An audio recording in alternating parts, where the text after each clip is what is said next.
Topic land degradation and conservation, यानी ज़मीन किस तरीके से ख़राब हो रही है, ठीक है, और किस तरीके से हम उसको कंजर्व कर सकते हैं। जब हमें लैंड डिग्रेडेशन के बारे में पता चलेगा तो ऑटोमेटिकली हमें कंजर्वेशन है उसके बारे में भी पता चल जाएगा।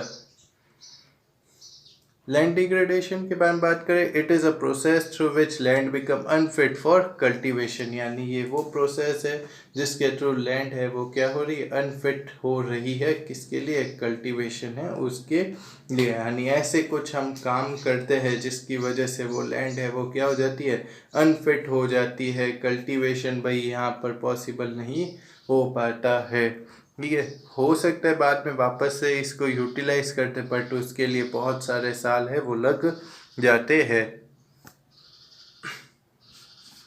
Factor responsible for land degradation, यानी क्या क्या फैक्टर है जो रेस्पॉन्सिबल है लैंड डिग्रेडेशन के लिए। तो सबसे पहले हम लोग बात करें माइनिंग है वो काफ़ी इम्पोर्टेंट फैक्टर माना गया है लैंड डिग्रेडेशन के हिसाब से। क्या माइनिंग है वो काफ़ी इम्पोर्टेंट फैक्टर है लैंड डिग्रेडेशन के हिसाब से। सबसे हम लोग है वो पहाड़ वगैरह खोद कर है वो क्या करते हैं, मिनरल्स का निकालना, रॉक को निकालने का यूज़ वगैरह है वो उसके अंदर करते हैं।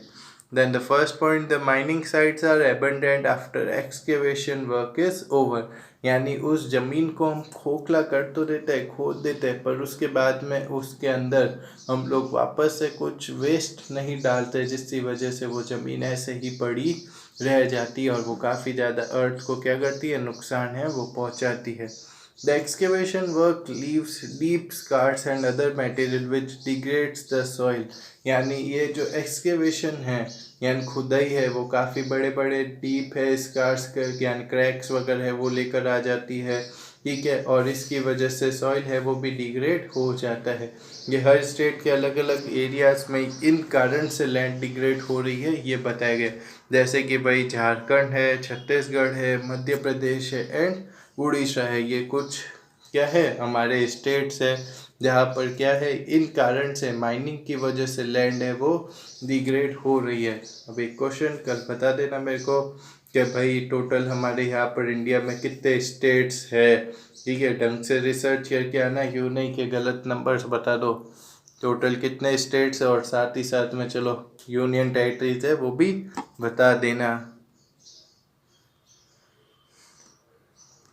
नाउ सेकंड, अब वहाँ पर तो माइनिंग हो गया, अब कुछ जगहों पर मिनरल प्रोसेसिंग, यानी कि हम लोग माइनिंग के बाद में जब मिनरल्स को प्रोसेस करते हैं, grinding of limestone, ceramic industries वगैरह, ये टाइल्स वाली इंडस्ट्रीज़ ये बहुत ज़्यादा क्या करती है, डस्ट है वो रिलीज़ करती है कि भाई चूना हुआ, मिनरल प्रोसेसिंग हुई या टाइल्स वाले, तो ये क्या करता है काफ़ी बार है वो धुआं वगैरह बहुत ज़्यादा करता है, डस्ट पार्टिकल है वो बहुत ज़्यादा क्रिएट करता है। अब ये डस्ट पार्टिकल एक बार हवा में जाता है, एयर को भी पॉल्यूट करता है, फिर वापस ये तो है नहीं कि एयर में ही ये रहेगा, वापस नीचे भी आता है, ठीक है, जो नीचे आकर काफ़ी बार या तो ये वाटर को पॉल्यूट कर देता है, मतलब पानी के ऊपर रह जाता है, जिससे काफ़ी बार मछलियों को सांस लेने में तकलीफ होती है, या काफ़ी बार ये ज़मीन के ऊपर है वो रह जाता है। जब बारिश होती है, ठीक है, तो बारिश के साथ में ये जो है वो पानी धरती के अंदर चले जाता है और इससे भी सॉइल है, लैंड है वो क्या हो जाती है, पॉल्यूट हो जाती है।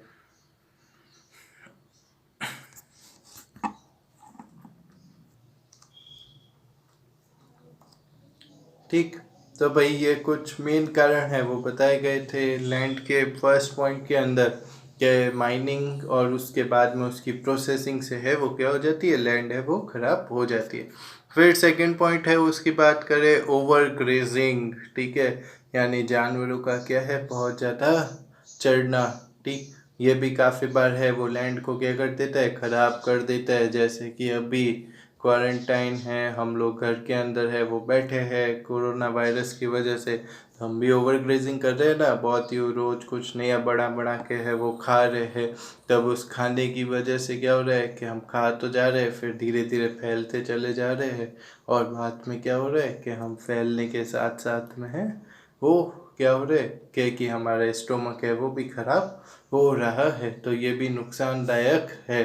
तो same overgrazing of land by animals, अगर ओवरग्रेजिंग ज़्यादा हो जाती है तो क्या हो जाता है कि काफ़ी बार है वो ग्रास है वो जब हम जानवर खाते हैं तो उस ग्रास के साथ में टॉप लेयर जो है सॉइल की वो भी क्या हो जाती है, बाहर आ जाती है। ठीक है, इसकी वजह से जब टॉप लेयर बाहर आ जाती है या ग्रास उस एरिया से हट जाती है तो जो सॉइल होती है वो विंड के साथ में है वो या वाटर के साथ में इजीली एक जगह से दूसरी जगह मूव कर जाती है, जिसे हम लोग क्या बोलते हैं, सॉइल इरोजन है वो बोलते हैं। ठीक है, सॉइल इरोजन बाय विंड या फ्रॉम वाटर है वो दोनों से हो सकता है। ये ज़्यादातर ऐसी प्रॉब्लम कहाँ पर आती है, गुजरात, राजस्थान, मध्य प्रदेश या महाराष्ट्र है उन एरियाज़ के अंदर ये सबसे ज़्यादा प्रॉब्लम है वो क्रिएट करता है।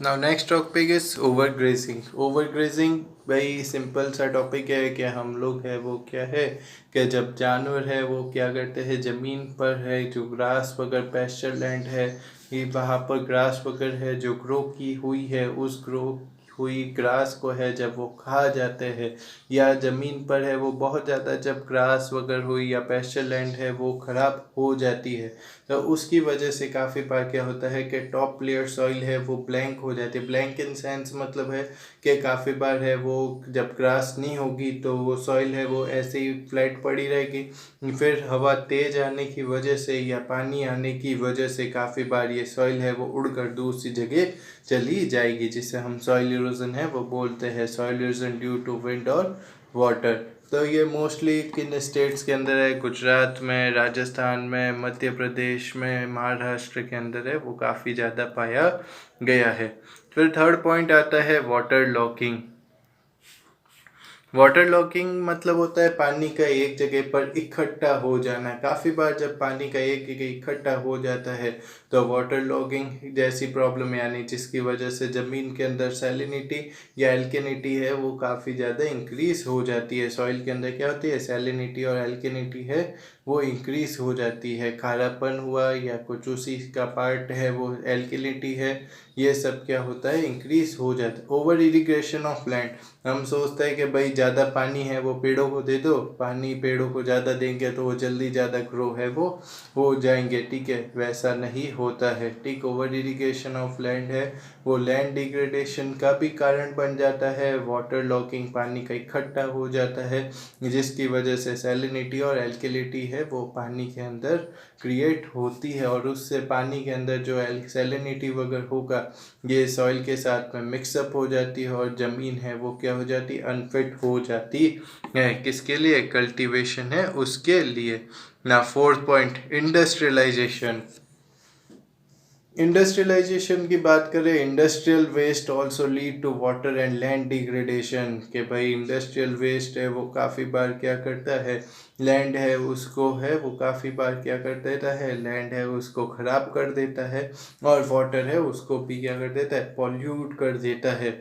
अभी को अगर किसी के व्हाट्सएप वगैरह पर काफ़ी बार फ़ोटो वगैरह आई होगी कि अभी गंगा है वो एकदम क्लीन हुई हुई है, यानी कि भाई कोरोना वायरस की वजह से इंडस्ट्रीज़ वगैरह नहीं चल रही थी तो वाटर है वो एकदम क्लीन हो गया। तो क्या कारण है, मतलब कि भाई हमें पता चला फैक्ट्री वाले जो लोग हैं वो सारा गंदा पानी है वो किसके अंदर डाल देते थे, कि रिवर्स के अंदर डाल देते थे। इसी वजह से रिवर है वो क्या हो जाती थी, पॉल्यूट है वो हो जाती थी। तो इस चीज़ को रोकने के लिए है हम लोगों को क्या करना चाहिए, इंडस्ट्रियल वेस्टेज को वाटर के अंदर नहीं डालना चाहिए। अब वाटर के अंदर काफ़ी बार डालते हैं या फिर वो ज़मीन में ही है वो क्या हो जाते हैं, डाल देते हैं, जिसकी वजह से लैंड है वो क्या हो जाता है, डिग्रेड है वो हो जाती है। ये तो हमने डिग्रेडेशन पढ़े। अब आगे हम लोग है वो कंजर्वेशन पढ़ लेते हैं कि भाई क्या सॉल्यूशन है।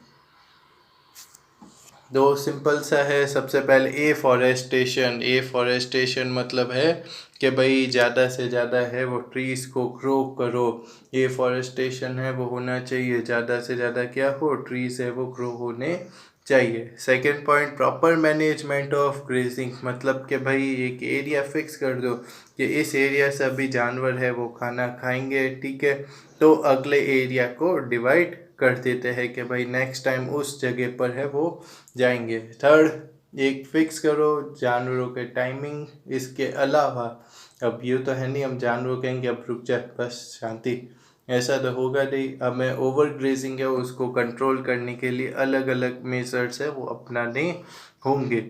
Fourth point, planting of shelter belt of plants. अगर हम लोग काफ़ी बार देखते हैं बाहर की तरफ जाते हैं, हम लोग देखते हैं कि रोड्स के ऊपर दोनों साइड में है वो ट्रीज लगे हुए हैं, ठीक है। तो ये क्या है, शेल्टर बेल्ट है, जो काफ़ी बार मदद करता है कि भाई सॉइल को एक जगह से दूसरी जगह मूव करने में, और ये काफ़ी बार फ़ायदेमंद भी होता है लैंड को पॉल्यूट होने से बचाने में। फिर stabilisation of sand dunes by growing thorny bushes. भाई राजस्थान के अंदर हमें सबको ही पता है कि मोस्टली वेस्टर्न राजस्थान में है वो रेगिस्तान बहुत ज़्यादा है। इसके लिए हमारे यहाँ पर काजरी वगैरह है वो सेटअप किया गया। काजरी ने कहा कि हम लोगों की वजह से है वो डेजर्ट है वो ज़्यादा फैल नहीं रहा है, ठीक है। जहाँ पर है वहीं पर सेटल है। क्यों है, क्योंकि हम लोगों ने उस जगह पर शेल्टर बेल्ट और साथ में बहुत सारे थॉर्नी बुशेस वगैरह लगा चुके हैं, जिससे कि मिट्टी है वो ईस्टर्न राजस्थान की तरफ नहीं आ रही है।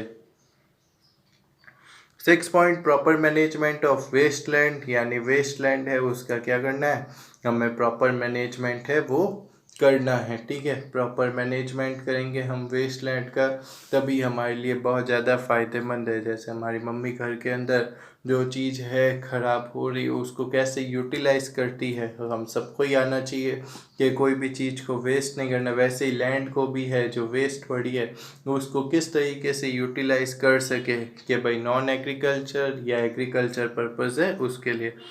फिर कंट्रोल ऑफ माइनिंग, हमने देखा था माइनिंग के बाद में टिप्स कार्ड्स वगैरह वो रह जाते हैं, तो उसे हमें कंट्रोल करना बहुत ज़्यादा ज़रूरी है।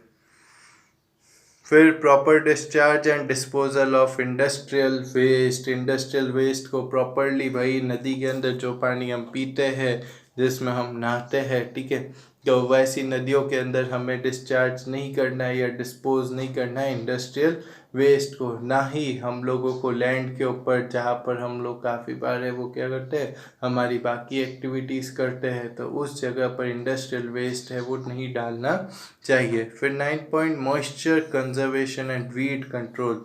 यानी मॉइस्चर को हम लोगों को मेंटेन करना है जिससे रेनफॉल अच्छी खासी हो सके। इसके अलावा वीड्स मतलब जंगली घास वगैरह जो ग्रो होती है उसे हमें रोकना होगा, वरना ये घास ही सारा पानी वगैरह है वो पी जाएगी, और सबसे बड़ी बात कि ये लैंड है उसकी सॉइल है उसको अनफर्टाइल है वो कर देगी। तो हमें इस चीज़ पर ज़्यादा ध्यान है वो देना होगा, ठीक है। Thank you. बाकी का टॉपिक सॉइल वगैरह है वो हम लोग नेक्स्ट क्लास के अंदर पढ़ेंगे। एक बार ये सारी चीज़ें रीड आउट कर लेना ताकि तुम्हें फ़ायदा हो सके। Thank you.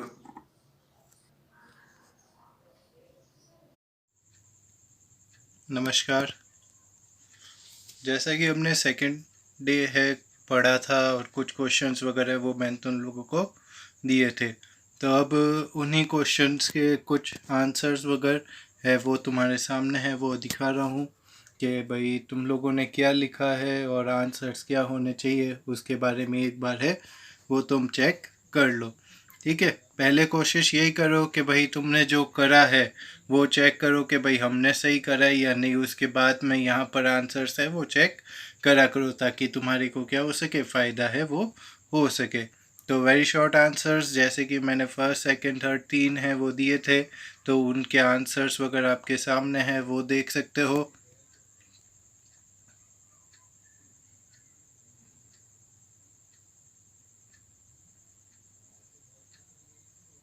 ठीक है, तो एक बार ये आंसर्स देख लिए तुम लोगों ने फर्स्ट सेकंड थर्ड, उसके बाद में है वो शॉर्ट आंसर्स वगैरह है वो देख लो, ठीक है। इनको खाली तुम्हें देखना ही नहीं है, अपनी नोटबुक के अंदर लिखना भी है, ठीक है, ताकि तुम्हें है वो क्या हो सके आगे जाकर है वो कुछ प्रॉब्लम्स नहीं है और इजीली आंसर वगैरह मिल सके।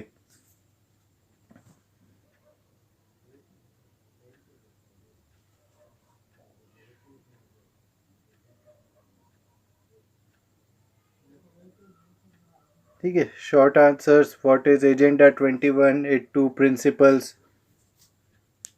जैसा कि मैंने पहले वाले डे फर्स्ट डे सेकंड के अंदर तुम्हें एजेंडा 21 के बारे में बोला था कि एजेंडा 21 तुम्हें बताऊंगा, तो ये तुम्हारा आंसर है। एजेंडा 21 है वो डिक्लेरेशन था वर्ल्ड लीडर्स के द्वारा 1992 के अंदर United nation conference on environment and development का, जो कि कहाँ पर, रियो डी जेनेरियो है उसके अंदर होता है। इसका मेन ऑब्जेक्टिव था वो क्या था, ग्लोबल सस्टेनेबल डेवलपमेंट, यानी कि क्या हो, ग्लोबल सस्टेनेबल डेवलपमेंट हो, कि एनवायरनमेंट को है वो प्रोटेक्ट करना और फ्यूचर जनरेशन के लिए भी चीज़ों को बचाना। इसके दो मेन प्रिंसिपल्स क्या थे, it is an agenda to combat environment damage, यानी कि भाई एनवायरनमेंट डैमेज जो हो रहा है उससे हमें फ़ाइट करनी है। पावर्टी और डिजीज़ है, इसके लिए हमें फ़ाइट करने के लिए हमें ग्लोबल कोऑपरेशन कॉमन इंटरेस्ट पर, यानी जहाँ पर सबका फ़ायदा हो, सबकी नीड्स है फुलफ़िल हो और रेस्पॉन्सिबिलिटीज़ है वो फुलफ़िल हो, उस पर फोकस किया गया। सेकेंडली, हर लोकल गवर्नमेंट है वो अपना खुद का एक लोकल एजेंडा है वो फिक्स करेगी कि भाई 21 एजेंडा है, उसमें हर एक स्टेट्स के या हर एक कंट्री के अपने अपने जो एजेंडाज है वो फिक्स उसके अंदर किया जाएगा। ये किसके अंदर था, इसके अंदर दिया गया है। फिर second question, how did Gandhi make responsible for depletion of resource at the global level, explain any two reasons. ये तुम्हारा आंसर।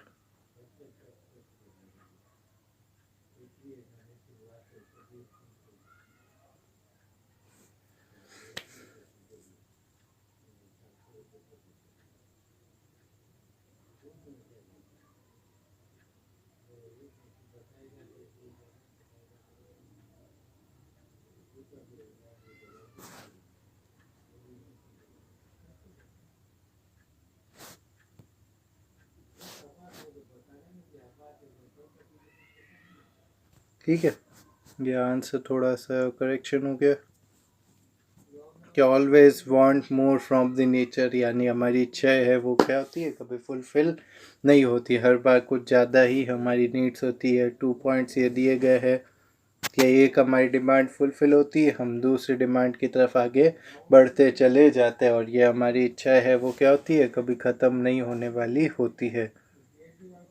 ठीक है। फिर सेकंड पॉइंट भी है वो, हमें अगर रिसोर्सेज है उसकी प्रॉपर प्लानिंग वगैरह वो करनी चाहिए, रिसोर्सेज इक्वल डिस्ट्रीब्यूट नहीं है, ये सारी चीज़ें उसके अंदर। फिर थर्ड पॉइंट है वो, थर्ड क्वेश्चन है वो एक बार चेक कर लो कि भाई थर्ड क्वेश्चन क्या कहना चाह रहा था और तुमने क्या लिखा और क्या आंसर है। In India, some regions are rich in certain type of resource but deficient in some other resources। जैसे कि हर इंसान के अंदर भी सारी क्वालिटीज़ नहीं होती, किसी के पास में बहुत सारी कुछ क्वालिटीज़ होती है, तो किसी के पास में बहुत सारी कुछ वो क्वालिटीज़ नहीं होती है, बट डिफरेंट क्वालिटीज़ होती है। वैसे ही हमारे इंडिया के अंदर भी कुछ जगहों पर बहुत सारे रिसोर्सेज अवेलेबल है बट कुछ जगहों पर नहीं है।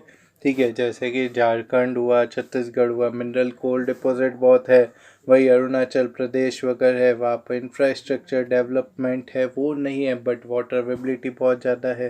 राजस्थान के अंदर सोलर और विंड एनर्जी बहुत सारी है बट वाटर रिसोर्सेज अवेलेबल नहीं है। ये सारा। फिर long answer, examine the three major problems created as a result of indiscriminate utilization of natural resources।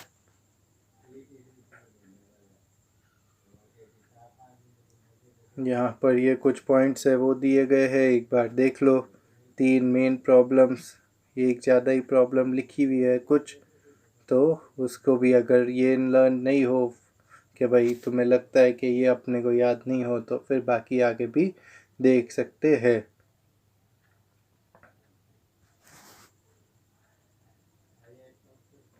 ठीक, ये 5 पॉइंट्स हो गए। फिर उसके बाद में second, earth has enough resource to meet the need of all but not enough to satisfy the greed of every person. ये हमने जैसे गांधी जी ने है वो बोला था, उसके हिसाब से ही हम लोग है उस पॉइंट को क्या कर सकते हैं, देख सकते हैं।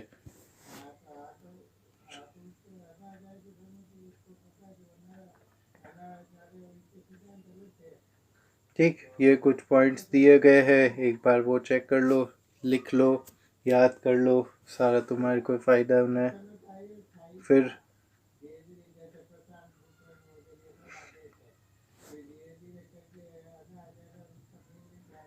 Third question, describe the three main steps involved in the complex process of resource planning.